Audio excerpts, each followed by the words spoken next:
à la sortie médiatique de Martin Fayulu, qui faisait encore allusion au vol, entre guillemets, de sa victoire à l'élection présidentielle de 2018.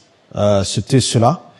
Et comme on est habitué à ça et que les uns et les autres, à partir de 2018, je crois que les idées, même Martin Fayulu, il devait déjà terminer son deuil. Mais on a l'impression qu'il n'a jamais terminé son deuil, alors que tout le monde sait ce qui s'était passé.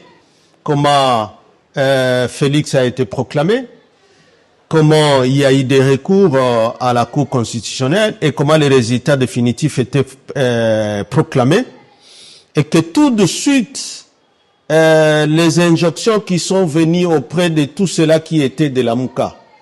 On a demandé, mais leurs maîtres de Genève ont donné des ordres à tous ceux qui étaient dans la Mouka d'abandonner Fayulu et d'aller soutenir Félix.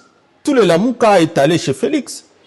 Alors, il doit cesser, je crois qu'il doit terminer son deuil avec à penser qu'il faut toujours partir de ce qu'il a appelé vol, toujours brandir les noms de l'ancien président de la République, surtout que je sais que il y avait une sortie lorsqu'il voulait aller rencontrer Félix pour dire que comme il y a la guerre et que Goma et Bukavu sont des villes occupées, il fallait que l'ancien président se retire. Il venait d'arriver à Goma, se retire de Goma pour ne pas être considéré comme, c'est pas moi, un traître, ainsi de suite. Non, nous reprenons ce que nous avions dit. Être à Goma pour Kabila, Kabila est dans son pays. Kabila a décidé d'aller compatir avec cette population en détresse, cette population qui est trahie par les gouvernements de Kinshasa, cette population qui est abandonnée. Il a choisi. Il fallait être courageux pour faire ce choix-là.